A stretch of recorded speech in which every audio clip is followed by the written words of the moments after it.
Just 3 weeks after her 18th birthday, this girl was murdered by the last person anyone would expect.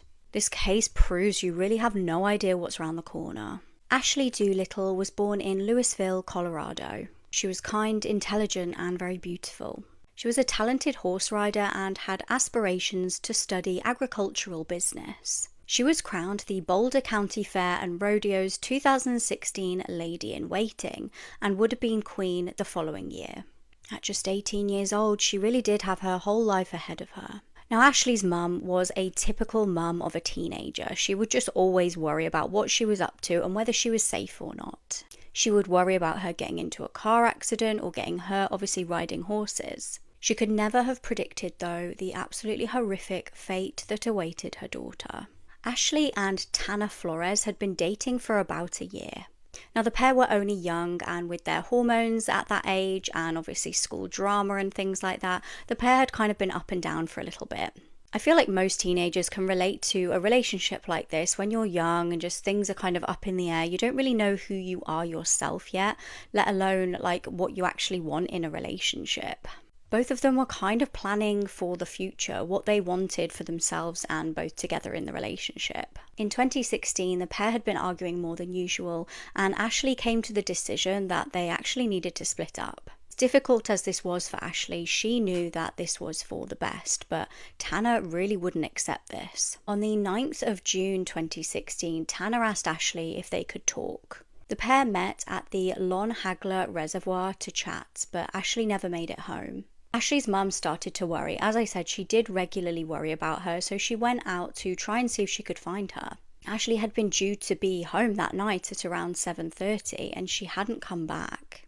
Now, her mum kind of knew the local hangout spots. She knew this reservoir, so she actually went to see if Ashley was there, but all she found was Ashley's car. This rang alarm bells immediately, so her mum decided to alert authorities. She also decided to contact Tanner's family. Maybe they'd seen her or knew where she was or knew that the pair were together somewhere. Tanner's family, though, concerningly reported that they also hadn't been able to get hold of Tanner that day. They hadn't heard from him since 3:30 p.m. Terrifyingly, Tanner's dad told Ashley's mum that his gun was missing. Police started a huge search for the missing pair, and news kind of spread in the local area. Then a tip came into authorities that led them to Tanner's deceased granddad's house in Colburn. Now, it was over 300 miles away, and a neighbour had actually called police as they'd spotted a male who looked like Tanner pull into the driveway. Officers raced over there and were met with a grim scene. Tanner's truck was indeed parked there, and inside was covered in blood. Ashley's body was inside wrapped in blankets. She had been shot to death. It didn't take police long to track down Tanner and take him in for questioning. The 19-year-old eventually confessed to murdering the teenager, but he insisted it was not premeditated. His defense argued that this was a spur-of-the-moment thing during a heated discussion about the state of the relationship. However, he had clearly taken his dad's weapon from him in order to take it to the meetup with Ashley. When questioned, he stated, "She kind of glared at me and turned away, so I grabbed the gun and shot her. She started twitching and freaking out, so I shot her again. I thought it would be an instant thing." He was convicted of first-degree murder and kidnapping and sentenced to life in prison without the possibility of parole. His parents found out that he was lying about his life, so he got rid of them. Bart and Krista Halderson were the kind of parents that everybody liked. They were a quiet couple from Windsor, Wisconsin, devoted to their family and active in their community. Bart worked as a managing director and loved woodworking. Krista worked in customer service, loved art, and her children. They had 2 sons, and from the outside looking in, everything looked normal. On July 7th of 2021, their 23-year-old son Chandler walked into the sheriff's office and reported them as missing. He claimed that they had went to their cabin for the holiday weekend with another couple but never made it back home. And at first it sounded believable, but detectives noticed that something was off. Inside of the home there was a flipped coffee table, cameras were unplugged, and Chandler was acting strangely calm. Then everything changed. A friend of Chandler's girlfriend reported seeing him at her family's farm acting very suspicious. When deputies searched the property, they found a mutilated torso and it belonged to Chandler's father. Within days, Chandler was arrested. There was evidence inside of the home, like blood, hidden phones, tools, and it all pointed to him. But his mother, Krista, was still missing. Investigators were able to trace Chandler's movements through Snapchat, and it revealed a second location near a Wisconsin river. That's where they discovered dismembered legs, and those belonged to Krista. And that's when the truth started unraveling. Chandler had been living a complete fake life. He had told everyone that he was in college and was about to start a job at SpaceX, but the truth was he wasn't enrolled in school and he didn't have a job lined up. Once his father found out and planned to confront him, that's when everything fell apart. On July 1st, Bart texted him saying, "I'm ready whenever you are," but that would be the last message he ever sent. Investigators believe that Chandler had shot him in the back, dismembered his body, and then unalived his mother once she got home. Forensics had found blood all throughout the home, and there was over 200 bone fragments found in the fireplace. A rifle with her DNA was hidden in that barn. And Chandler's search history included Wisconsin dismembered body found. In 2022, trial began and prosecutors laid out everything: the lies, the planning, and the cleanup. Chandler's defense didn't even call a single witness. The jury just took over 2 hours to convict him on all charges. Chandler was sentenced to life in prison without parole, and during sentencing, he didn't even apologize. What this boy did to a child is absolutely horrific, and he may soon be released from prison. It was the summer of 2015 in Santa Cruz, California. Maddie Middleton was a sweet 8-year-old girl who lived in an affordable housing complex with her mum. Now, Maddie would regularly play outside in the summertime like loads of other children would. Disturbingly though, she then vanished. When she wasn't home by 6:30 that evening, her mum started to panic and went round all of the local houses knocking on the door asking if anyone had seen her daughter. Unfortunately, there was no news and she had to get the FBI involved. Now, they started scouring the local area and looking everywhere, horrifically even in like the recycling bins. That's when they noticed they were being watched. 15-year-old Adrian Gonzalez was just sort of stood by watching them and asking them strange questions about the crime. To make matters worse and even more suspiciously, as soon as they recovered a body from the recycling bins, he started sprinting off. They detained him while his mum watched on in horror. The police expected him to just say nothing, and actually what they got was a horrifying confession. He stated that he had lured the little girl into his apartment with an ice cream. He then duct taped her mouth shut and SA'd the child. He then brutally stabbed her and strangled her to death before dumping her in a recycling bin. Now, he was charged as an adult despite being 15 at the time and was charged with murder but pleaded not guilty. The Supreme Court eventually overturned the fact that he was going to be charged as an adult and he was sentenced to spend some time in a juvenile facility. It was determined he would remain there until he was 25, which was this year.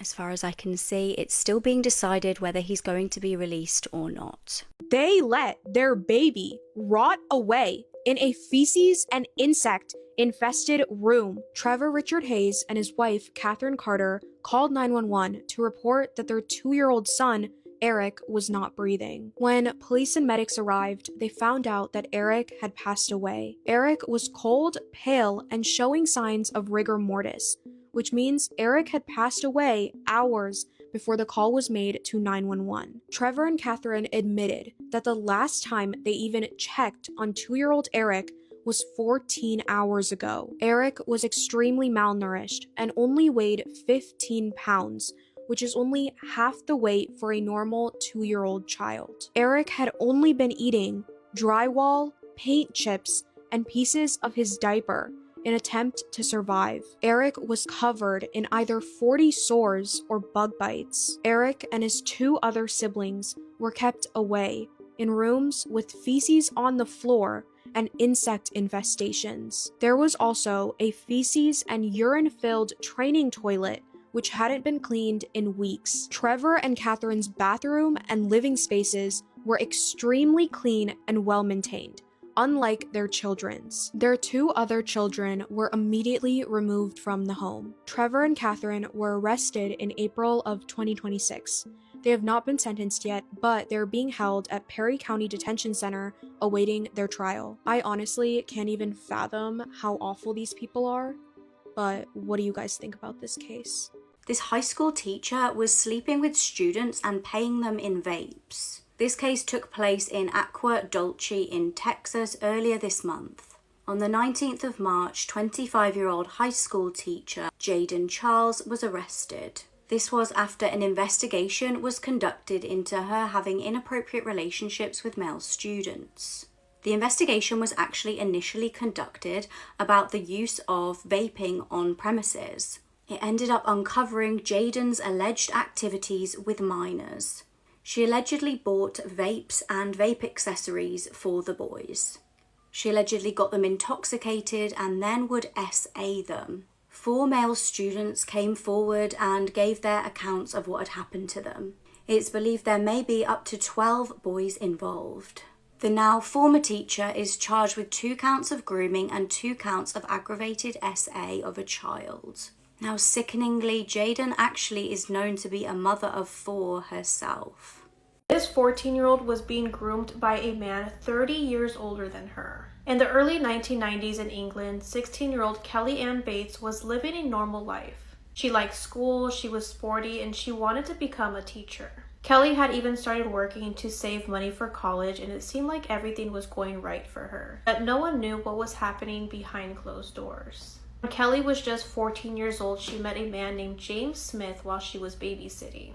He was more than 30 years older than her, and he began grooming her. What she didn't know was that he had a history of extreme violence towards previous partners. By the time Kelly turned 16, James told her that they didn't need to hide their relationship anymore. Kelly told her parents about her boyfriend, and once her parents found out about his age, they were terrified. Not long after, Kelly moved in with James in Manchester, and that's when everything changed. She became withdrawn, and people started to notice marks on her, and whenever they would say something to her, she would always come up with excuses for them. Even her own mother tried to report these marks that were on her, but they told her that there was nothing that they could do. Over time, Kelly lost contact with everyone around her, and this is exactly what James wanted. In April of 1996, James walked into a police station and confessed to unaliving his girlfriend, but claimed that it was an accident. He claimed that the two were having an argument while she was in the bathtub and she accidentally drowned. But when police arrived to the scene, it was a completely different story. Blood was smeared all over the home and Kelly was left in an awful state. Kelly had suffered over 150 injuries and had been tortured for weeks until her death. James had starved her and tied her up to a radiator by her hair and beat her. Kelly was burned with an iron, strangled, and stabbed. Her hair was ripped out from her head and her eyes were taken out by James. And this all happened apparently 5 days before she died. In fact, both of the lead investigators and pathologists claimed that this was the most disturbing case they had ever seen. James was arrested, and during trial he tried to claim that he was the victim, but the evidence didn't support that. In 1997, James was found guilty and sentenced to life in prison with a minimum of 20 years. 1 minute he was a loving dad saving up money to take his family on a Disney trip. Then suddenly he went on a late night killing rampage. Before we get into today's case, if you guys prefer deep dives, I post a brand new episode on my podcast, The Born Investigation, every single week. It was February 2016 in Kalamazoo in Michigan. Jason Dalton was one of those ordinary blokes that you wouldn't even look twice at. You wouldn't even notice him in a crowd. Very normal, smiley, happy guy. He just looked like an ordinary dad. He had a 15-year-old son and a 10-year-old daughter and a wife, Carol, that he really loved, and the family to the outside world looked totally normal. If you were to ask any of his neighbors, they would even say he was super helpful. He would always be willing to help them out with things. He worked in insurance, but actually decided to take on a side hustle as an Uber driver to earn some extra money to take his family away to Disney. So you'd think, okay, amazing dad, right? But he'd started to get very tired, very kind of worn down by doing the 2 jobs. But nobody had any idea how insane things were about to get. On the 20th of February, he kissed his wife goodbye and said that he was going to take their dog for a walk, except he took a little bit of a detour to the local gun shop. This wasn't wildly out of character. He actually did regularly pop to that shop. He knew the owners and he would like to shoot guns for a hobby, I guess. But this day in particular, He bought a military-style jacket and told everybody that he was just off to do some work. I don't know if anybody else feels that way with these kind of cases, but for me, it's even more chilling when there's absolutely no sign that anything is wrong. Jason's friends at the gun shop said he was in good spirits. Just after 4 p.m. though, a guy called Matt Mellon requested an Uber. He had no idea that this decision was going to change the course of his life forever. He hopped into the cab and Jason was in the driver's seat. Now the pair made small talk for a little bit and it felt like a very ordinary Uber ride when all of a sudden it was like something switched. Jason slammed his foot onto the accelerator and just started driving like a madman. He was weaving through traffic, he was clipping the sides of cars, and Matt is like, "What the hell are you doing?" He goes, "You just hit that car," and Jason's response sends chills down the back of my spine. He just very calmly said, "I didn't hit anything." Matt started begging Jason, like, "Please let me out, I don't feel comfortable, like, just please drop me off." But it's almost like Jason didn't even hear him. He totally ignored him. Now, Matt eventually let out a huge sigh of relief when Jason came to kind of like slow moving traffic, slowed down a little bit, and Matt could open the door and scramble out. But the terror had only just begun. Jason raced home and grabbed a loaded weapon and a bulletproof vest.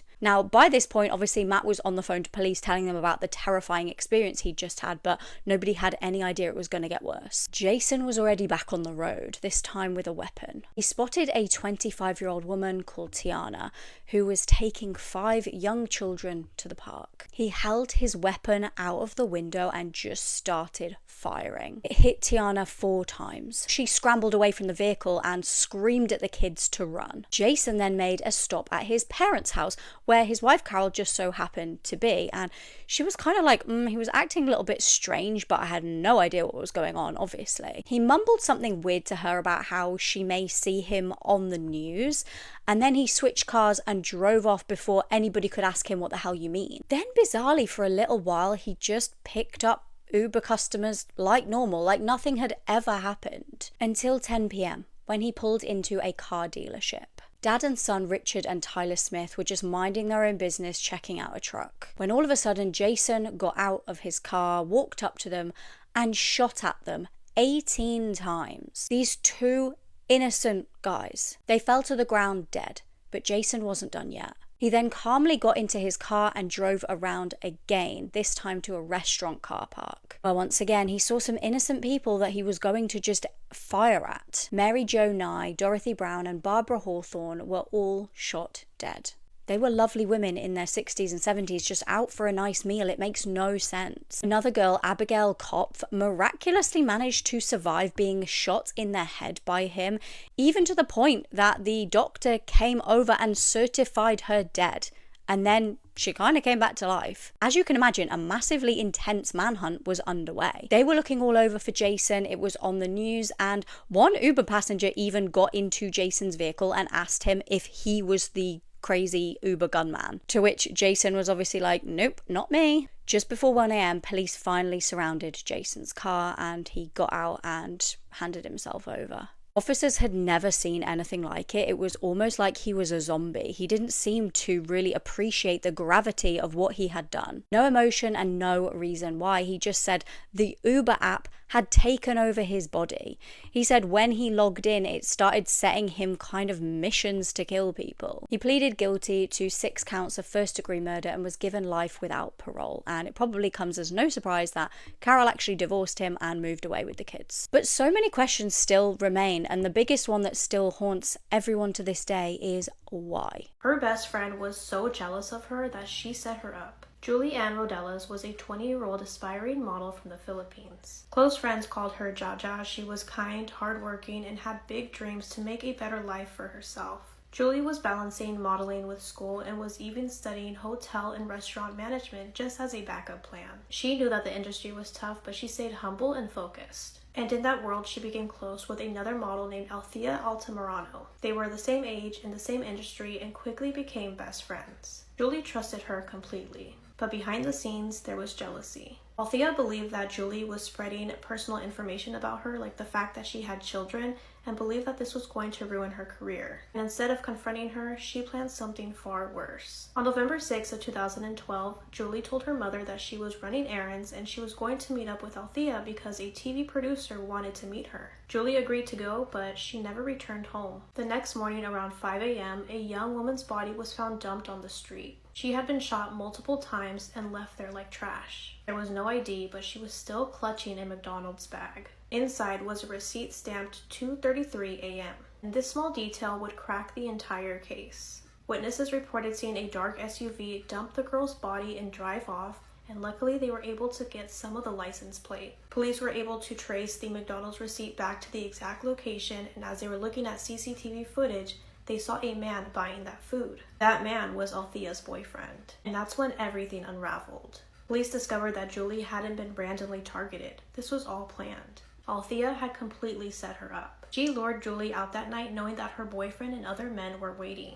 They forced Julie into a car and took her to a safe house. What happened next was brutal. Julie was assaulted and held against her will as she was begging to go home. At one point, she was given that McDonald's bag, the one she was seen holding, but she never got a chance to eat it. Because once Julie realized who was behind all of this, she became a liability. And they decided she couldn't live. Julie was shot multiple times and dumped on the street, all because of jealousy. All because someone she trusted wanted to teach her a lesson. Years later, Althea was found guilty of kidnapping, not murder. And the man who carried out the plan was sentenced to decades in prison. But even now, not everyone who was involved has been caught, and Julie's family is still waiting for real justice. You would think that you would read the headline and scroll away, right? Wrong. I looked into it and now I have to tell you about it. Darlington, England, 1998. Julie Patterson was born in Durham. I think you say it Durham. Durham. No, Durham. She had an older brother and they lost their mom when they were really young. At the time of this case, Julie was 32 years old and she had 4 children. She had been struggling a lot with her mental health, and it seems like she was trying to do everything she could to fight what she was going through, but she just couldn't get away from it. Mental health is no joke. When things are bad, even if it's just in your head and you know it's only in your head, the mind is so powerful. It can really make you feel like it's never going to get better, and that's the way that Julie felt. Unfortunately, Julie didn't seem fit to take care of her 4 kids, so they were put into foster care. During this time, Julie was sharing a flat with a man named Alan Taylor. He was the father to her youngest child. It seems like their relationship was pretty healthy. They were happy living together. One night in April of 1998, Julie headed to the pub to have herself a night, which wasn't unusual, except for that night, she did not come home. That itself, the fact that she didn't come home wasn't alarming. Julie had done that before, but it was when she didn't come home in time for one of her scheduled visits to see her children, that's when alarm bells were going off. Because Julie loved her kids, she would not miss a visit. Alan Taylor, her boyfriend that she lived with, also didn't worry until a few days in, because again, she had done this before and she would always return back home safely. But when she missed her appointment, Alan went straight to the police and he explained the entire situation to them. Luckily, they took it seriously because of Julie's past with her mental health struggles. Both police and Alan thought that Julie may have done something to herself. They started search parties that lasted days. They were looking in fields, lakes, rivers, woods. They had officers, detectives, investigators, even brought in sniffer dogs, but there was no sign of Julie. Weeks passed with no new information, and Officer David Davies was asked to join the search with his police dog named Tyler. Tyler was a German Shepherd and he was trained to sniff out human scent. David and his dog Tyler were walking around the area they were assigned to look at when Tyler started going crazy. He's barking, he's jumping, he's alerting to David that he has found something, but he was barking at nothing. Tyler the dog was alerting to right behind the back of a fence that was a little bit on a hill, I think. It was taller than normal human height and David could not look over it. Instead, he found a little area in the fence that he could stick his hand through, managed to put his hand in there and starts feeling around, which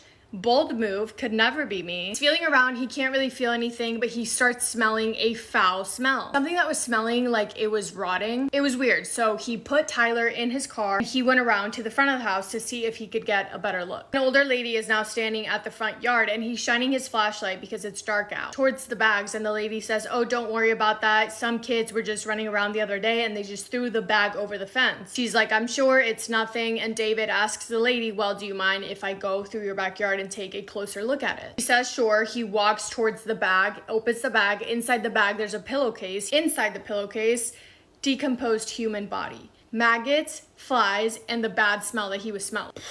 He wasn't sure if it was a human body at first or not. Because of the state of it, it was so badly decomposed that he couldn't tell, and also it fit inside of a pillowcase. Human body does not fit inside of a pillowcase, obviously, so the size of it kind of threw him off. He called for backup. They came, took the pillowcase, tested the things inside the pillowcase. When they finally got back the results, it was confirmed that inside the pillowcase was the decomposed torso of 32-year-old Julie Patterson. Cause of death ruled a homicide. This is now headline news, right? There are so many questions, zero answers. All they have is the torso of a person that was reported missing. The day after this is reported and it's in the newspaper, the police get a call. A group of men call in saying that they have a friend named David Harker. In the last couple of days, David had been chatting not only to them but also to people at the pub that he had murdered someone and that his victim's name was Julie. Who is David Harker? David Harker was a 24-year-old guy that was previously known as a very charming guy. Girls found him conventionally attractive. He was outgoing, he was tall, he had a cool look to him that made girls like him, I guess. But apart from that, David was obsessed with serial killers, and he was obsessed with them not in the way that he found them intriguing. He agreed that people that did that kind of stuff were messed up in the head, and he found it interesting to study their brains, analyze whatever it is that's wired wrong in those people's minds. No. He was obsessed with them in the way that he looked up to them. He respected them because they did things that he wanted to do, crimes that he wanted to commit and get away with. He would have fantasies about becoming a serial killer himself. He was very open about that as well. He would verbally express that to his friends and honestly to anyone that would listen to him. I guess his friends didn't take it seriously because David was also kind of odd and he said all these crazy things, but when they saw Julie's name in the newspaper, they finally thought, oh, he's been saying he killed someone. He's been saying her name is Julie. Now there's a dead person that was found in the newspaper. He must be telling the truth. Let me give you an example of what I mean when I say he was kind of odd. He had 2 tattoos of words on the sides of his head. One was the word subhuman and the other word was disorder tattooed on his scalp. Like he wanted those tattoos. He paid money for them. Remember, his friends are the ones that are calling police to give him his name. And it sounds like by the way that they were describing him, David kind of had 2 different sides to him. One that was well liked by anyone that he met, that people loved being around, and the second one that was dark, mysterious, and borderline concerning. Police get a search warrant and they go to search David's apartment, knock on the door. David's not home, so they go inside. The man did not even try to conceal the crime scene that was inside his apartment. I mean, blood everywhere on the walls, on the stairs, on the ceilings, on the door, all over the floor and leading to the basement. The basement. Officers could tell that whatever happened in the basement. Immediately it's taped off as a crime scene and a team of officers is investigating the crime scene while a different team of officers go to arrest David Harker. Turns out David was already in a holding cell for some kind of robbery. They just arrested him from there and got him ready for questioning. When they question him, this is where his obsession for serial killers and crime really shined in a negative way. Because David could not wait to talk about what he did. He described to the police all of his actions that resulted in his apartment being in the state that it was in from start to finish. His story was that he met Julie at that pub the night that she went. He was the half of him that was very charming and Julie was very into it. So they went back together to his apartment and they had sex. And David described that interaction as boring. And then he got up, went to the bathroom, walked back over to the bed, and the second evil half of him took control over him. He grabbed Julie's tights from the floor, put them around her and just started strangling her. He did that to her until she had lost her life and then he had sex with her again after she was no longer living and then he got her body and dragged her to the basement. Okay, warning, stop eating. David then grabbed every tool or thing that he could use as a weapon in his house, took it down to the basement, and then just started chopping up pieces of her thigh. He cuts off pieces of meat. He goes upstairs with the pieces of meat to the kitchen, seasons them with garlic, and then puts them in a pan to cook. Meanwhile, he's making some pasta as well. And when it was time to plate, he added the meat to the pasta dish, added more garlic, more cheese, and sauce, and he served it, and then he ate his meal. He then went to sleep, did not clean up one bit, just headed to bed, went to sleep. He did that again for the next 2 weeks. Anytime that he would get hungry, he would just go down to the basement and grab more meat. He literally did that until he couldn't anymore because the smell of the body decomposing was so strong. Because it's a human body. And then finally after that, he was like, oh, I should probably get rid of this human body, which is really when he cut it into pieces, put the torso inside the pillowcase in the trash bag, dumped the trash bag in some random yard. With that, David Harker had confessed, but he was only charged with manslaughter on the grounds of diminished responsibility, whatever that means, honestly. The rest of her body has never been found. Officers have followed hundreds and hundreds of leads, taken hundreds and hundreds of statements, but they've never been able to find it, and David refuses to let anyone know where the rest of her body is. Julie Patterson's family knew that she was missing, of course, and they knew that she had been found no longer alive, but they didn't really know the details of the crime. But Julie Patterson was a mother, she was a daughter, she was a grandchild, she was a friend, and so many of her loved ones found out what had really happened to her through the news, which is absolutely soul crushing. Like, I have goosebumps. David was sentenced to life in prison, but his minimum amount of years that he had to be in prison before being eligible for parole was only 14 years. The idea that someone that did that to a person and is capable of doing that, like killing someone period, but then killing someone and doing that to her body for the next 2 weeks,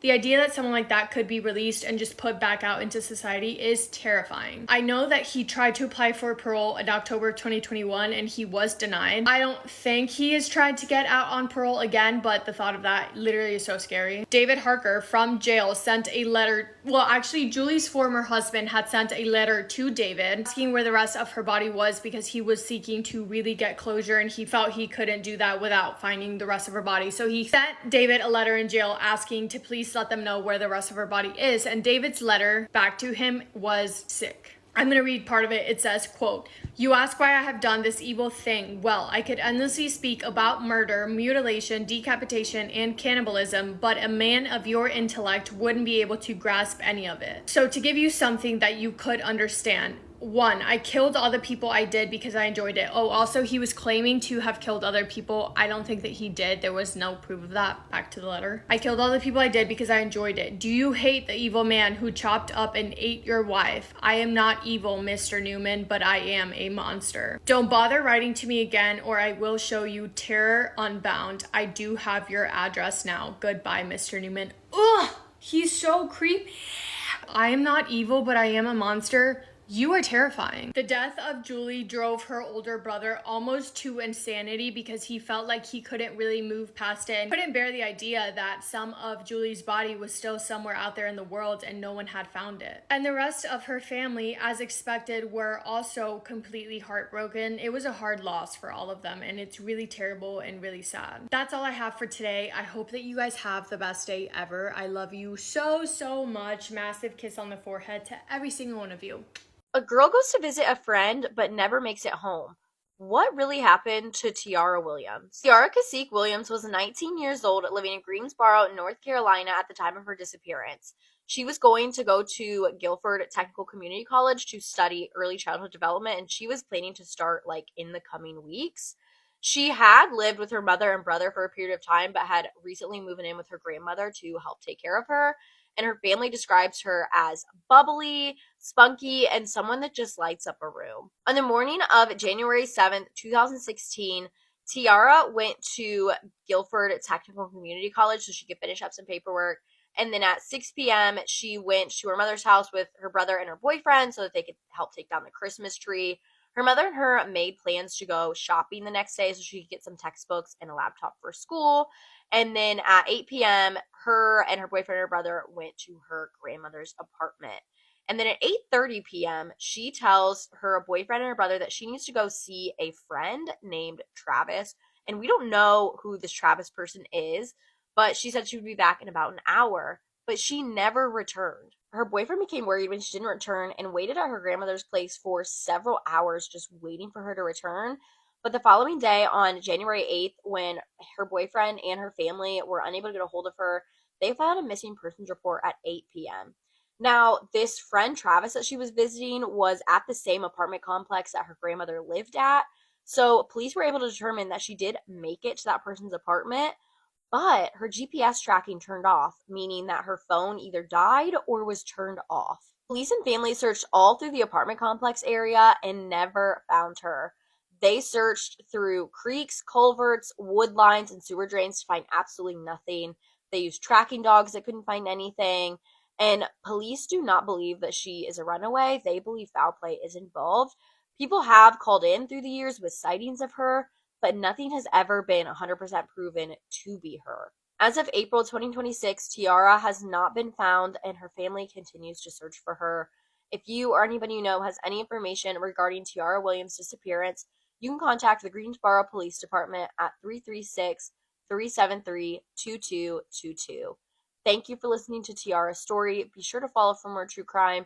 And if you have any case recommendations, feel free to comment or directly message me. There's a creator on here, I'll put her name on the screen. She made a video talking about a study that was done regarding researchers who went inside of prisons across 9 Latin American countries and sat down to conduct 97 interviews with men convicted of murdering their wives. She cited her sources, which were not only the results of that specific study, but many others. I read them and now I'm sharing because there is a pattern in these relationships beginning from the earliest stages leading all the way up to the murders. And hearing about it and realizing how common some of these things are, knowing what it led to, at least in these cases, is so scary. So the thing about this topic, at least in my personal opinion, is that when a man murders his wife, it's often talked about as if it was unpredictable, as if it came out of nowhere. A man snapped, things went too far, and nobody saw it coming. That is not what the research says, but shockingly, or perhaps not, the pattern of the warning signs, they are not physical, they are more psychological or emotional. In 2002, Lundy Bancroft published Why Does He Do That?, a book that he spent over 15 years working on by directly speaking to thousands of men in counseling groups. What he conducted was that their behavior was not caused by anger issues, stress, or mental illness. Instead, he found that it stems from a mindset of entitlement, of men who believe that they have the right to control their partners and they choose tactics to enforce that control. He described the anatomy as a tree, saying it, quote, grows from attitudes and values, not feelings. The roots are ownership, the trunk is entitlement, and the branches are control, end quote. And that is what makes it hard before it happens to say, yes, this man is going down the path that will likely lead him to murdering his wife, because these men do sometimes show good qualities, including times of kindness, warmth, humor, especially in the early stages of the relationship. The man may be adored by all of his family and friends. He may have a successful work life and have no problems with his mental health, but it's the possessiveness that is at the core of his mindset. On some level, he feels that he owns his partner and therefore has the right to treat her as he sees fit. And the deeper the relationship gets, the worse it tends to become. 5 years after Lundy Bancroft's book, socialist Evan Stark took the framework even further. In his 2007 book, Coercive Control, Stark defined coercive control as a course of malicious conduct over time in which a person uses both violent and non-violent means to secure dominance. The tactics include threats, intimidation and stalking, isolation, humiliation and manipulation, micromanagement and control over money and other basic necessities. And crucially, Stark described coercive control as a liberty crime. Not a crime of physical injury, but a crime that strips a woman of her family, her friends, her freedom, and everything that makes her her. And by the way, I think a lot of this isn't groundbreaking information. I feel like we have heard these things before, but it's interesting to see it from like more of a scientific point of view, I guess, like from a study that has actual research behind it. Anyway, he stated that that kind of control makes the victim feels like she has no outside to escape to, because the supposed safe place is her home, her relationship, her children, her family, her husband. Yet when the safe place is also the dangerous place, say for example your home, it makes it hard for the brain to identify what is danger and what is not, leading female victims to just feel like they're entrapped and alone. In 2021, Professor Jane Mongtong Smith published In Control: Dangerous Relationships and How They End in Murder. Jane is a former police officer and professor of public protection who spent years analyzing intimate partner. Her central argument was that murderers do not just snap and lose control. Her research led to the creation of an 8-stage timeline, laying out identifiable stages in which coercive relationships escalate to murder. The 8 stages are a history of control or stalking, not necessarily a criminal history, but a mindset and a tendency to dominate. The commitment whirlwind, where everything from the first meeting moves at an unhealthy, fast pace. Living with control, a trigger, escalation, a change in thinking, planning, and finally the murder. She makes it painstakingly clear that these are not isolated incidents, nor are they crimes of passion where someone just lost it. They are deliberately, they are well thought out. And an intimate partner Victims are overwhelmingly women, 82% of them. Men are significantly more likely to murder their wives than women are to murder their husbands. And out of these 8 stages, the one that stands out to me the most is stage 6, the change in thinking, because that is when a person, often facing either separation, divorce, or the loss of his sense of control,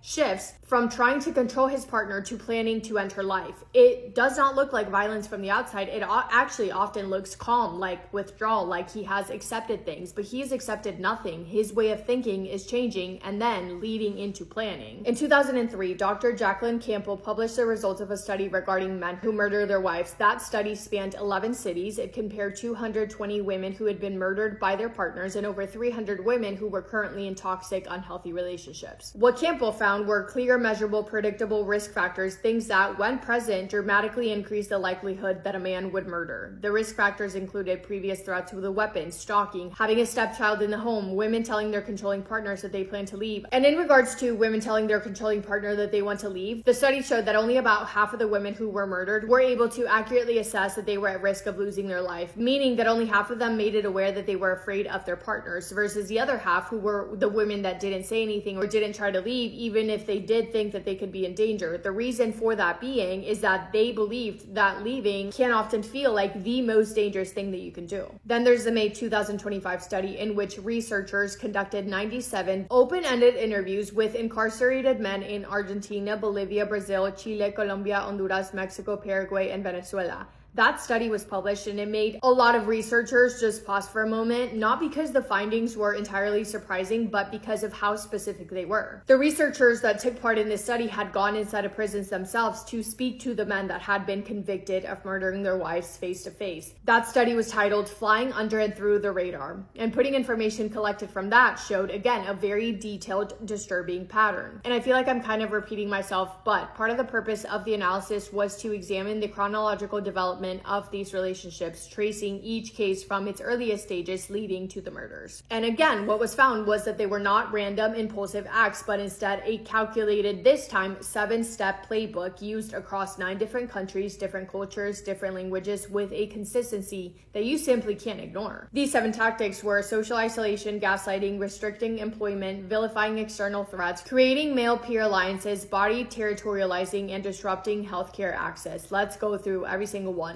Social isolation came first, cutting her off from her family, her friends, and anyone who might notice that something was wrong. This checks out directly with what Bancroft identified 2 decades earlier and what Stark described as the structural machinery of coercive control. Gaslighting followed, systematically dismantling her confidence in her own perception. One man from Mexico put it this way, quote, "If you go to the police or you talk to your sister, it's because you don't trust me." So in a single sentence, he reframed her seeking help as an act of betrayal. She was not a woman in danger reaching out to her sister. Instead, he made her feel like she was being a disloyal wife. This is gaslighting in its most dangerous form, because it doesn't just confuse the victim, it pretty much just closes every single door that she might try to open to get out. Restricting employment, that meant that a woman had no financial independence. No money means no independence, and no independence means no escape. These men didn't want their wives working, not because they were providers, but because financial dependence was a cage. A woman who cannot pay for a bus ticket, a hotel room, a lawyer, cannot leave. Next is vilifying external threats. So framing every potential helper, every neighbor, every friend, every relative as an enemy, preemptively discrediting anyone who might try to intervene or later testify against the man. Which leads us into what research has described as among the most significant male peer alliances. All of the men spoke about receiving male support, whether it was telling a friend about how terrible they were to their wives or just creating close relationships with male friends who would take the man's side over the women's if need be. One man from Argentina, 40 years old, described it plainly, saying that his friend knew about how terrible he was to his wife, but because the friend knew, he also knew that if the wife was to make a formal claim, they would both be facing consequences. So instead, the friend took his side. If the wife would have gone to the authorities, both of them stood to lose. So both of them worked together to make sure that she never got the opportunity to report it. His friend then helped him murder his wife. Body territorializing came next, typically escalating later in the relationship, controlling what she wore, where she went, whether she could leave the house or not, controlling everything that had to do with her own body. And finally, disrupting healthcare access. One man from Chile, aged 41, said that he made his wife guy feel like her going to the hospital was something that she would be doing just to hurt him. He convinced her that her going to report her injuries meant that she was manipulating him, because then the hospital staff would think that he was a bad guy.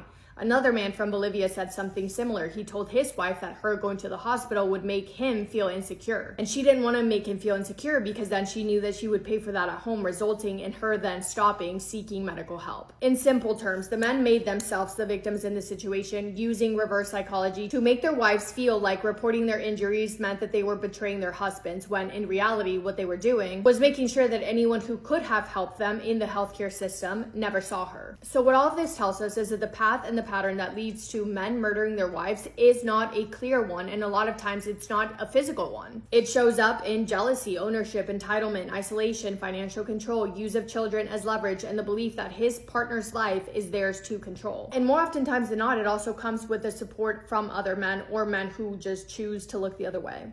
Crazy. And by the way, I'm not making this video to be like, I hate men. There are good men in the world. I love my dad. I love my fiance. Good men exist. True love in a marriage does exist. I just thought this was so fascinating and so scary. But that is all I have. Let me know your thoughts on this. And yeah, thank you for spending time with me today. Hope you guys are having the best day. If not, go do something to make it the best day. Make somebody happy, and I will see you in my next video. Massive kiss on the forehead to every single one of you. I've covered so many cases, this one threw me for a loop. The year is 1974 in New Orleans, when a 16-year-old girl is getting ready to give birth to a beautiful baby girl. Her name is Kathy Turkanian, and she's having a really difficult time deciding what to do. Because she was so young, she was feeling the pressure heavily from her family members that were telling her that she was way too young to become a mom and suggesting that she give up her baby for adoption. She gives birth, she names her daughter Alexis Miranda Badger, and she tries to do the best that she can to raise this baby, to give her the life that she wanted her to have. But it was too much. She had no support, she had no help. Her mom was diagnosed with cancer. She wasn't doing well, which meant that Kathy's siblings also needed someone there to help raise them. She also had to work in order to just survive. Trying to balance all of that plus more very quickly became unrealistic. On top of that, she still had her mom in her ear constantly telling her that adoption was her only option. So Kathy then makes the extremely difficult decision that she's pretty much forced into, to give her daughter up for adoption, hoping and praying that she would go to a good family. A family who would love her, who would support her, care for her, and be able to give her everything that the world had to offer, things that Kathy herself wasn't able to give her at that time in her life as a teen mom. Alexis, the baby girl, was adopted, and her name was changed to Andrea Bowman. The couple adopting her was a couple from Michigan, Dennis and Brenda Bowman, and it was a closed adoption, meaning that Kathy didn't know the identity of the couple who adopted her baby, didn't know where they were from. She would lose all of her rights to either see or talk to or know anything about her baby, and she would not be given the possibility to have any sort of visits or communication with the adoptive parents, nor with her baby. So she did all that she could do. She said bye to her baby girl, and for the following years just convinced herself that she was somewhere in the world living a happy life with a loving family. Kathy went on to live her life. She grew up, she went to school, she got married, years passed, but throughout it all, her baby, who she still thought of as Alexis, was always in the back of her head. Naturally, she was constantly thinking and wondering how she was doing, if she was happy, and she felt an urge to reach out to her, especially after she knew that Alexis had turned 18 years old, then a legal adult. She was so curious about her life and wondered if maybe Alexis, wherever she was in the world, was wondering about her too. The urge to find her only got stronger when Kathy realized that women in her family had a long history of breast cancer. She wanted to be able to tell Alexis because she felt like that would be beneficial for her to know, but she couldn't find her anywhere. We know that she had no contact information for her or for the adoptive parents, but she also couldn't call the adoption agency and ask where her daughter was. She couldn't search her up by name because her name had been changed, so every door that she tried to open was legally shut. As years kept coming and going, something inside of Kathy just could not let it go. She had said, quote, "I could hear her calling me, find me, find me." Kathy thought that what she was feeling was just the guilt of a mother who gave her daughter away, but that's not what it was. In April of 2010, so 36 years after the adoption, Kathy received a letter informing her that her child had gone missing when she was 14 years old in 1989. She had been missing for over 20 years, and the reason why the social worker was reaching out to her wasn't to inform her. They needed something from her because an unidentified body had been found next to a cornfield, and the police needed Kathy's DNA for testing to see if it was her daughter. But before we continue with Kathy, we need to talk about what Alexis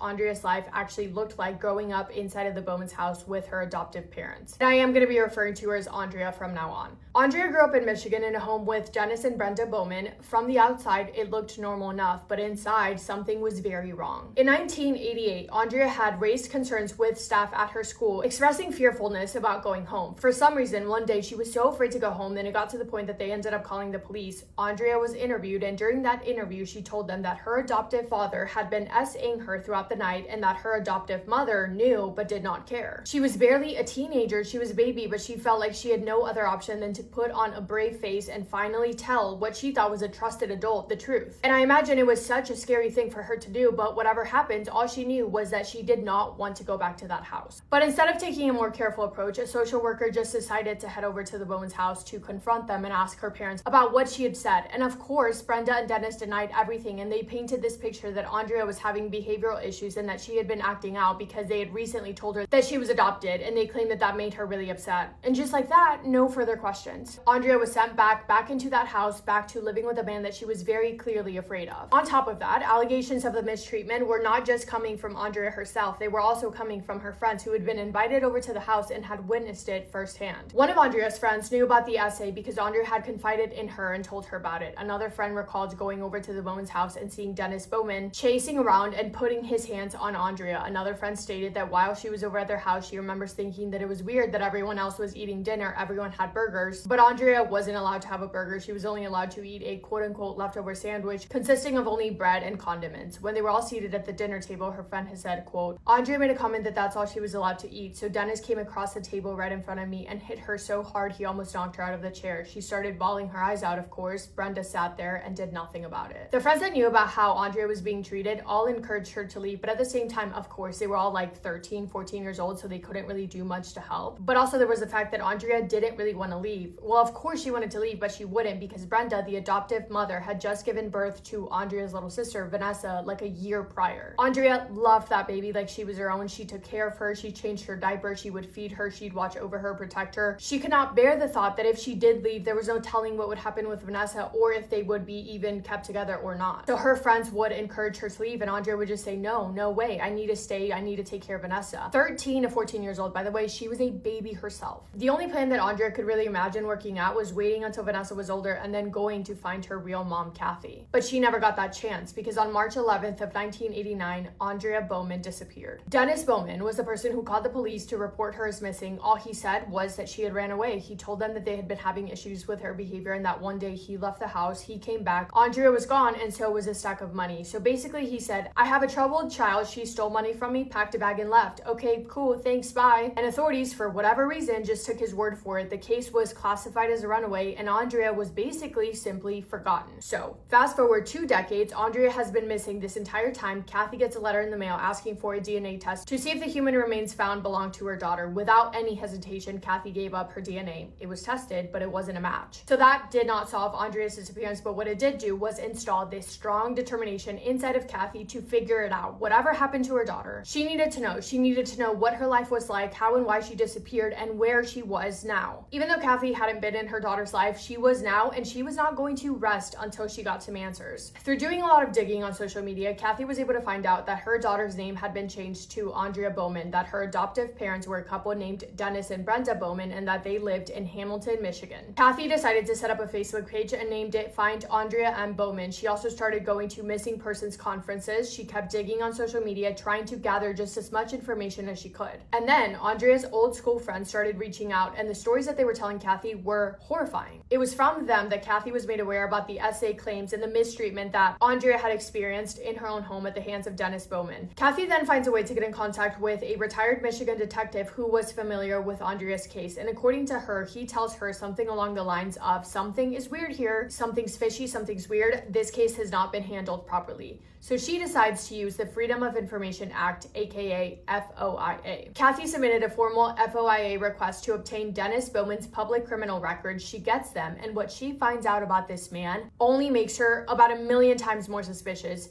It turns out that he had a very serious charge from back in 1980, so this was years before Andrea disappeared. So one summer night, a 19-year-old girl experienced the most traumatizing thing that has ever happened to her. She had been riding her bike home when a motorcycle rode her off the road. This man then attempted to lead her into the woods into a secluded area, and when she refused to walk into the woods, he pulled out a weapon. Luckily, when he used it, he missed her, so she started trying to get back to her bike as fast as possible so that she could ride away from this man that was very clearly trying to harm her. A passing vehicle distracted the man for just enough seconds for the girl to get back on her bike and ride away as fast as she could, until she found another car who then eventually helped her get home safely. She was able to give a description of the man, and in a lineup, she very quickly pointed out the man responsible. And what do you know? It was Dennis Bowman. He pled guilty, but for whatever reason, he was only sentenced to 5 years. So he served his sentence. Meanwhile, his wife was at home with Andrea and her little sister Vanessa. Then Dennis was just released and returned back home. Then in 1988, he got arrested and charged again because he was breaking and entering into a former female coworker's house. Over and over again. This coworker obviously knew who Dennis was, and she was practically losing her mind because every so often she would hear noise inside the house, making her think that someone had broken in. Sometimes there would be solid evidence that someone had broken in. For example, her blinds would be either ripped off or cut off. And very often as well, many things inside of her home would be either taken, missing, or moved. She had her suspicions about Dennis Bowman because she always had a very weird, bad gut feeling about him. And eventually, when his house was searched, they found a bag of her belongings hidden away somewhere in his house. So it was him that had been breaking and entering and stealing things from her and scaring her. He had been doing it for months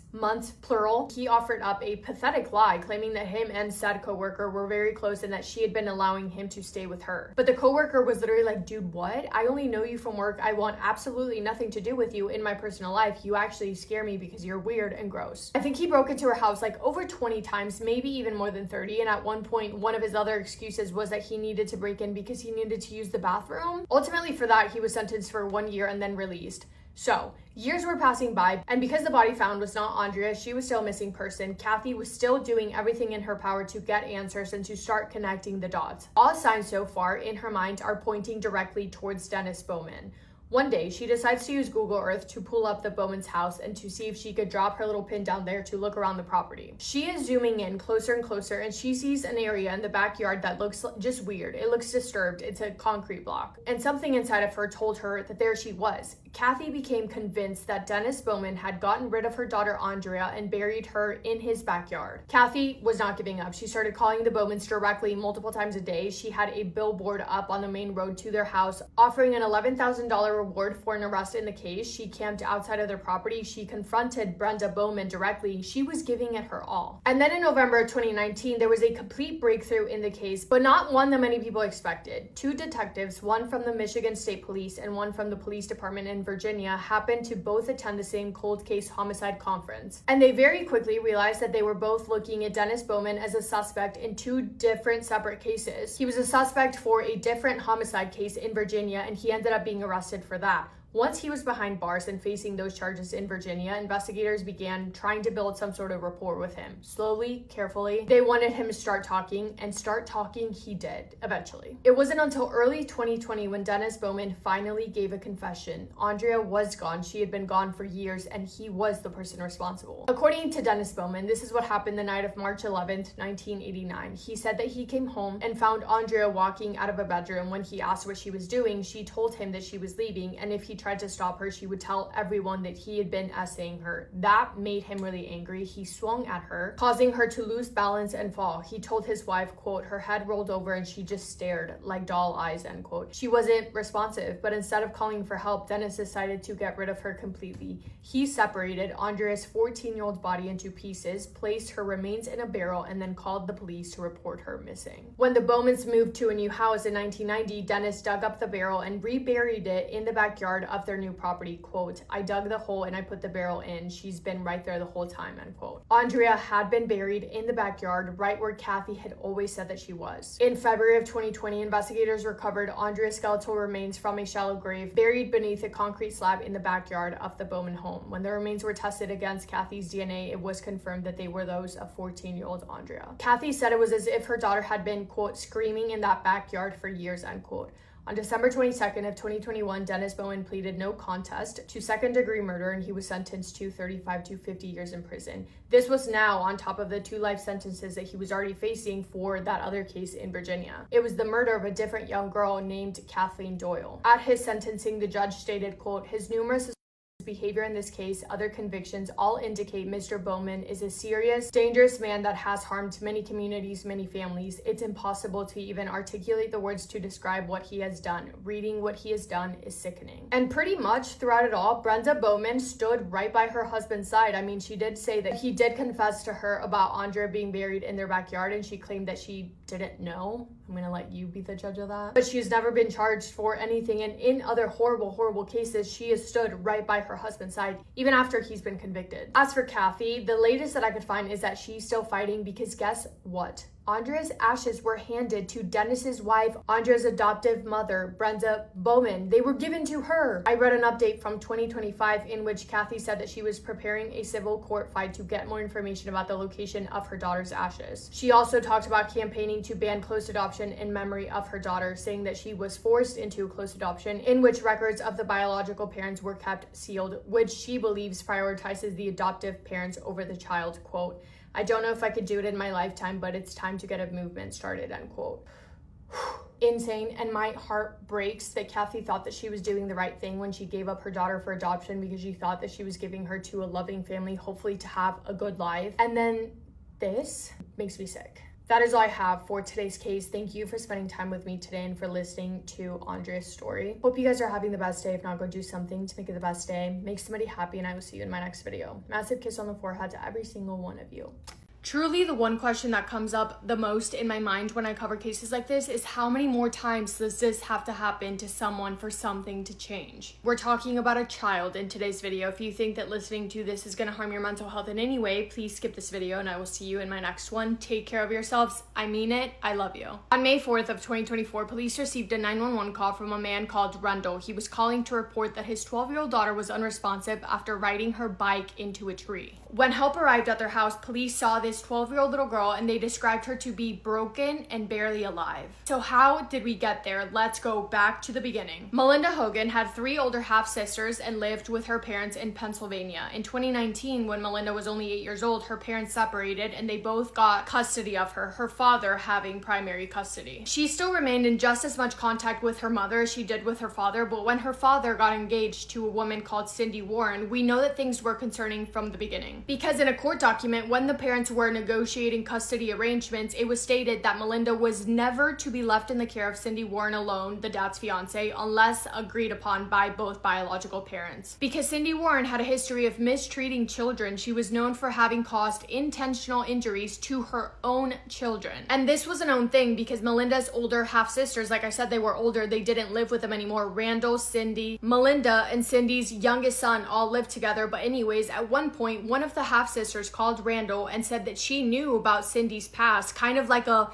be aware of this woman, she's dangerous, but Randall didn't really care. And after that conversation, Melinda's sisters were pretty much cut off from all communication to Melinda, and they were worried about her because they knew what Cindy was capable of. So Randall and Cindy were living together in Pennsylvania with Melinda, who was 12 years old, and Cindy's younger son, who was 9 years old. His name was Gavin. Melinda started at a new school, she was making new friends, she was doing well, and things were going good for her until they weren't. Because all of a sudden, she started showing up less and less to school until she had upwards of 25 unexcused absences. And then towards the end of the year in 2023, she stopped attending school altogether. Her father pulled her out of school and signed her up for online classes. And it was feeling like Melinda was slowly but surely disappearing from the world, and it felt like it was intentional because her half-sisters were not allowed to see her or speak to her. We know that she wasn't going to school anymore, so her classmates nor her teachers were seeing her. And it became noticeable that her father, Randall, wasn't even acknowledging Melinda or her existence anymore on social media. The last time that he posted a picture of her on social media was in December of 2023, and then he wouldn't talk about Melinda to anyone, and no one really knew what was going on with her really, nor if she was okay or not. That said, however, we do know that she was keeping up with her schooling online through her online classes. She was actually doing really well because she was a really smart girl. And that brings us to May 4th of 2024 when police received that 911 call from Randall. He was calling to report that Melinda was unresponsive after riding her bike into a tree. Authorities got there as fast as as they could, and Melinda was immediately rushed to hospital, but the injuries that she was found with were not consistent with injuries of someone just riding their bike into a tree. Melinda was found with over 6 broken bones, almost 70 bruises covering her entire body, injuries covering her entire body. She had damage to every major organ system in her body, including her brain, and she also only weighed 50 pounds, which was 27 pounds lighter than the last time that she saw a doctor, which was 3 years ago. And heartbreakingly so, despite doctors' best efforts, Melinda Hoagland lost her life that night at only 12 years old, and authorities knew that this was only the beginning of a horrifying investigation. The very next day, investigators launched their investigation to look into Cindy and Rendell. They got a search warrant for their home and took a lot of items as evidence, including a lot of camera footage, laptops, and phones. And the footage found on those electronic devices only confirmed what they had already been thinking. And it's sick that these videos and pictures of what Melinda had been enduring had been taken on purpose. Why? I don't know, because Rendell and Cindy are sick in the head. Maybe that's why. Police found over 450 deleted videos and pictures showing a shackled Melinda allegedly being yelled at by both Cindy and Rendell over a camera speaker system. They discovered that Melinda had been chained or shackled to furniture and left in that position for hours. She had been denied food and water for months, if not years. She was forced to do physical exercises like squats or holding books above her head for long periods of time. She also was forced to do push-ups for hours and run in place. She was forced to sleep on the bare floor in the basement, shackled by her ankles, and she wasn't even let out to use the bathroom. And then Cindy and Randall would text all the time. They would text about what they were going to do to her, what they had already done to her, and how they were going to manage to try and cover it up so that no one would suspect what they had been doing, when in reality it was nothing short of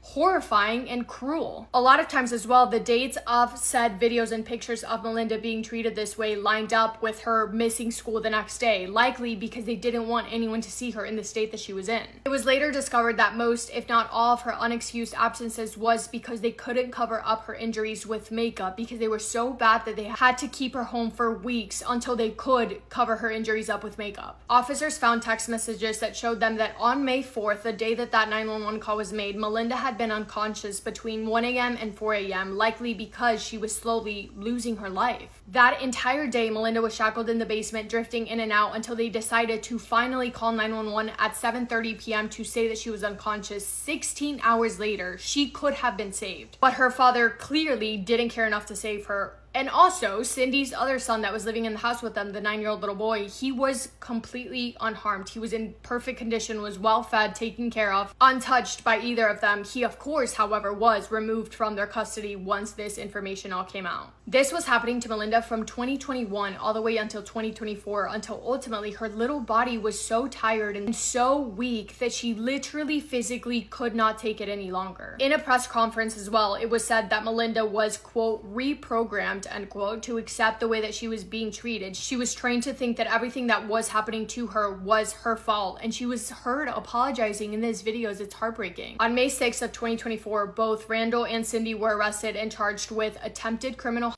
aggravated kidnapping, as well as other related charges. In a press conference to announce this, it was said that Melinda had extreme limited access to the outside world from the moment that she was pulled out of school, and they stated that as soon as law enforcement laid eyes on her, they did everything in their power to save her. Sorry, I switched the camera angle a little bit because the lighting was getting a little bit weird, but authorities got Melinda's autopsy back as well as other test results that they were waiting on, and it was revealed that Melinda passed away because she had been denied food and water for so long. In addition to blunt force trauma to her body, Rendell and Cindy's charges were then upgraded to first-degree murder, second-degree murder, and third-degree murder. They were being held without bond, and they were facing the death penalty. Now, if you're wondering the same thing that I was, how did everyone react to this horrific situation? Well, Melinda's half-sisters that were raised by Rendell themselves were absolutely heartbroken and disgusted, but also confused because they grew up with Rendell, and Rendell had never shown any signs of being capable of doing something like this to anyone, let alone to his own daughter. But Cindy had, and as far as Melinda's biological mother and where she was throughout this entire thing, it's my belief that even though it massively violated their custody agreement, Randall was denying her access to Melinda, and I believe this because of a letter that was found found from her mother addressed to Rendell, and that letter reads, quote, "Here, I am reaching to you again about the health and welfare of our daughter Melinda, as her best interest is entirely in the expression of my love for her. I am continually reaching to her as in her best interest. I reach to you entirely in Melinda's well-being concerning her behavior and the depth of this knowledge which presents itself as a troubling observation. That worries me, Rondell and Smith. I have met the expectations as were presented before me in the amount which completes a total payment in the fullness which I have given to you, Rendell. Out of my deepest reach of love for our daughter Melinda, I sincerely and tenderly would like to reach out and spend time with her, as I am troubled by the distance and lack of personal reach. I, Melinda's mother, would love for nothing more than to see my daughter in a time of togetherness. Please contact me and we will schedule time and date in which I will be able to spend quality time with her. I am overwhelmed with sadness and a troubled heart as time passes and I have not seen Melinda for a great length of time. I am Melinda's mother and I truly hope and desire a deeper connection to her, as I am concerned and I'm not seeing her more than once a year. I want to be a greater asset, as I tenderly and truthfully am sad, as reaching out to my Melinda is my most important topic which trembles me upon this area of my life. Please work with me and schedule a time in which will be available. I have no way to reach Melinda's home. Please talk to me in an availability in which I can connect with our daughter." As of right now, the latest update that I could find is that both of them are still in custody awaited trial and they have pled not guilty. Melinda's half-sisters, Emily, Jamie, and Abby, are working really hard to spread awareness and demanding answers and accountability. They've been in contact with the Pennsylvania government, Josh Shapiro, about a proposed new law after Melinda to protect children across the states. They do not think that this should happen to anyone ever again. They have said, quote, "This is a problem we have, and whether it's changing the laws or changing the system, changing the database where the flags are raised, educating people on what to look for, it's an uphill battle," end quote. 12-year-old Melinda Hogan was laid to rest by her loved ones, and I will end this video with a quote about her. Quote, "Melinda Hoagland is lovingly enfolded in God's care and keeping for all eternity. At 12 years of age, this precious young lady entered heaven's bliss in May of 2024. There, she is whole, healed, and safe forevermore," end quote. That's so sad. Every single story that we talk about breaks my heart, but when it's children, they are the most vulnerable, the most innocent. It is so sad. But that is all I have for today's video. Thank you guys for spending time with me today and for listening to Melinda's story. I hope you guys are having the best day. If not, go do something to make it the best day. Sorry about the weird lighting in this video. The sun likes to go in and out every 5 minutes, so apologies on that. Anyway, I love you guys very, very much. Massive kiss on the forehead to every single one of you. This is the story of Pammy May. Trigger warning: child abuse. Darnell Taylor was born on January 18th, 2019. When he was just 2 years old, on a night in March 2022, his mother had strapped him to a stroller and set him outside for hours. It took for the neighbors to call the police, and when they got there, Darnell's mother had told them that he was just out there for 5 minutes, but the neighbor argued that and said that they listened to Darnell cry for well over an hour. This is when they placed him in emergency custody. He was handed over to the Franklin County Children's Services, and his mother was involuntarily hospitalized for homicidal and suicidal comments, like she wanted her son to die. I had read that Darnell's mother and his father were both special needs. Very soon after he was placed in the system, he was placed with his paternal grandparents as a kinship support program. But Darnell got too much for the couple. He was having behavioral issues, showing physical aggression. They felt like they couldn't tend to all of Darnell's needs. He was having development issues, and he also required a leg brace. That's when I know. I know, y'all. I know this picture crazy. I know y'all was like, what the?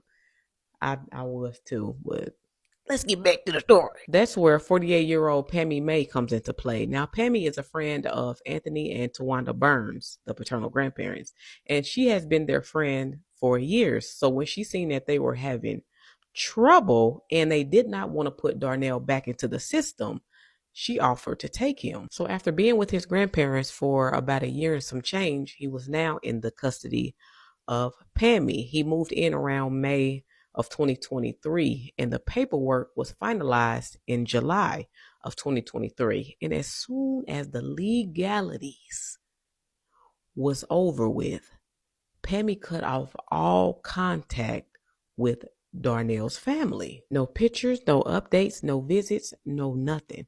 It got to the point where Darnell's grandparents was trying to do it the legal way. They said, well, if she's not answering our phone calls, we'll try to do visitations through the courts.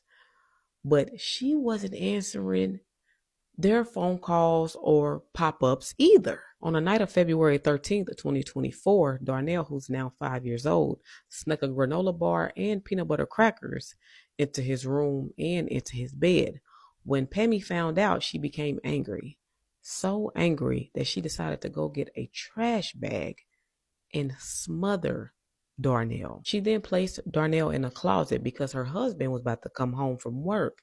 When her husband came home, showered, and went to bed, Pammy snuck out the house with baby Darnell and threw him down a drainage ditch. It's unclear when she got back home, but she decided to wake her husband up around 3 a.m. and told him that she had something serious to tell him. She said that I killed Darnell, but I have a plan. Her husband immediately called 911. He said that he was not going to jail for her. Pammy was actually trying to cover his mouth while he was on the phone with the 911 dispatcher. When she realized that cover his mouth was not working, Tammy fled in her husband's car. You can hear on the 911 call her husband saying everything that she's doing. She's getting in the car now. She's pulling off now. He was not playing. She killed us. She just told me she killed us. I just checked out there in his bedroom.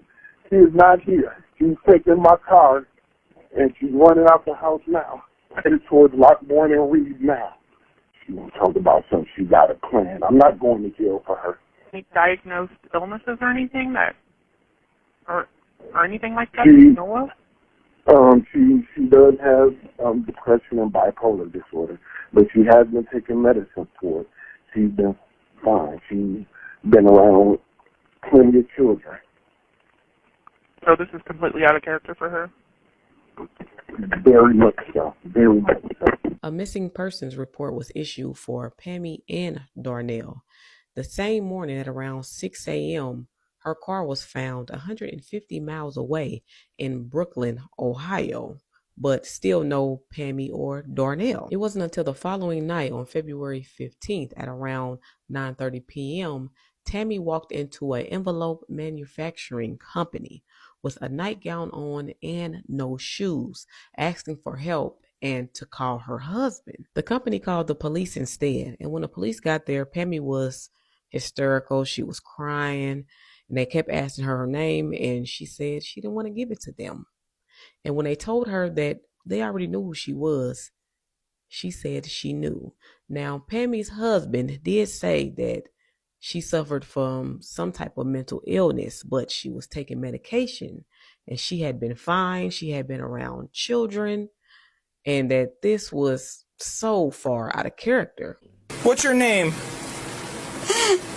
I don't want to say that because Okay. my husband. Ma'am, we know who you are, okay? I know. Ma'am, you understand that you are under arrest and you have the right to remain silent. Anything you say can and will be used against you in the court of law. She was arrested and taken to a hospital where she made a full confession. My mouth dropped on how calmly she was saying these things. Move at all during any of this? When I first did it, no. 10 minutes later, I knew he was dead because he wasn't moving. This is more important. About it ain't about my concern. This is about my taking somebody's life. I'd like to bring DJ home, okay? So we're going to try to find him where you described. Okay. I'd like to have another conversation with you. You're going to find him there. Okay. Okay. Believe me. He's on East Brooks and Marshawn in the manhole. Can you look at the map? Oh, Marsdale. I'm sorry. At least you had children. I had a son. I took his wife, so yeah. Pammy was charged with aggravated murder, abuse of a corpse, and tampering with evidence. Despite her confession in the hospital, she pled not guilty. Her bond was set for $4 million, and after her arrest, she had to go under a psychiatric evaluation. where it came out that she was suffering from different serious mental illnesses. In August of 2025, the judge ruled that she was not competent to stand trial. Instead, he ordered her to do a 1-year treatment program in Central Ohio. Now, this is a lockdown facility.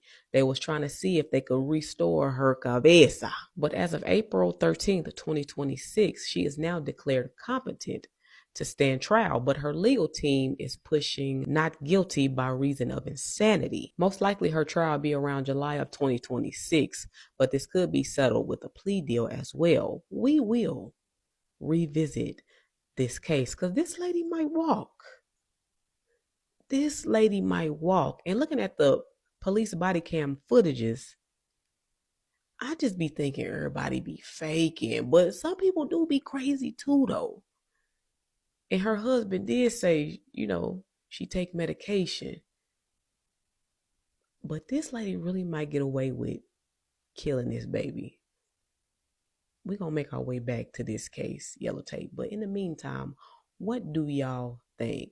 RIP to little Darnell Taylor. But what y'all think about that?